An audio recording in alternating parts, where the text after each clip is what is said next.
This is the second in a three-part mini-series of Thoughts for the Day, all three of them on Psalm 103. If you watched the previous thought in this little series, you will know that we began to see something of the beautifully balanced structure of this psalm. The writer David repeats in the second half of the psalm certain words or ideas in reverse order from the first half. So the psalm begins with personal praise. Verses 1 and 2, bless the Lord, O my soul, and all that is within me, bless his holy name. Bless the Lord, O my soul, and forget not all his benefits.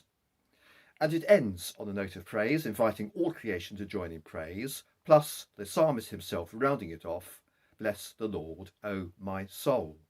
So that was the outer envelope, and within that are several inner concentric circles.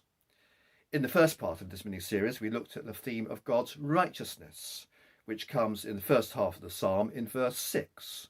The Lord works righteousness and justice for all who are oppressed.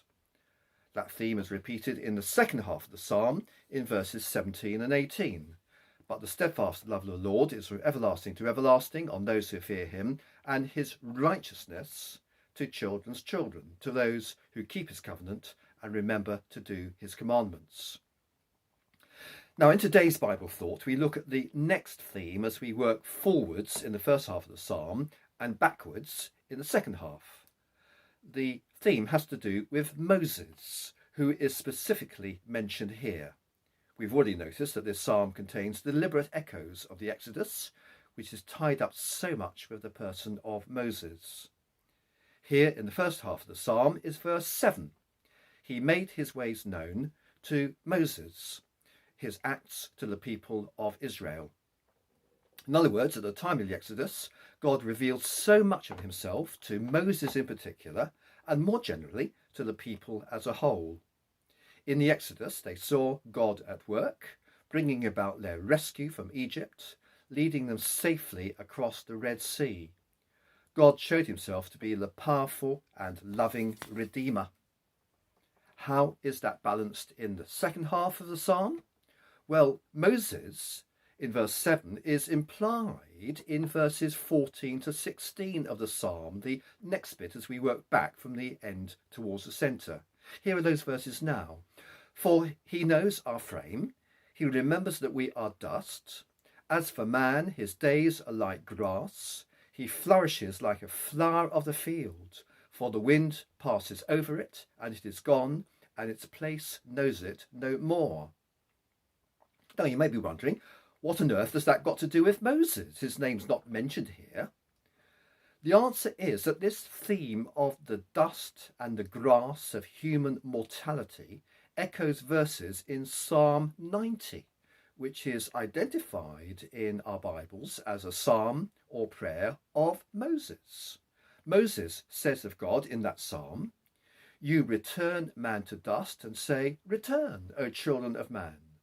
For 1,000 years in your sight are but as yesterday when it is past, or as a watch in the night. You sweep them away as with a flood. They are like a dream, like grass that is renewed in the morning. In the morning it flourishes and is renewed. In the evening it fades and withers." Now, here's something interesting about those two psalms. In Psalm 90, the Psalm of Moses, those verses are linked to God's wrath, his righteous anger against sin. But in Psalm 103, the psalm we are focusing on, our verses for today are linked with God's fatherly compassion. Both perspectives, of course, are true and they complement each other. But today, because we're in Psalm 103, let's rejoice that God shows compassion to us as a loving father. David says, God made known his ways to Moses, his acts to the people of Israel. And David goes on to say to us, God did this in the way he showed such tender, loving, fatherly compassion on his frail people. That is the thought that I would love for us to take away from today's Bible thought. God made us. We are his workmanship. He knows what we are like. He knows our physical weakness. He knows that we are mortal.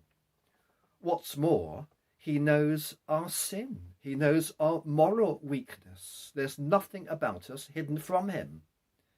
In the light of the New Testament, we can be assured that he knows us even more from the inside, because in the person of his Son, God became a human being.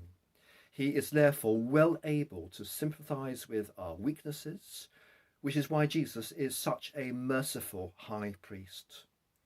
Let's be assured today and every day that God knows us and loves us.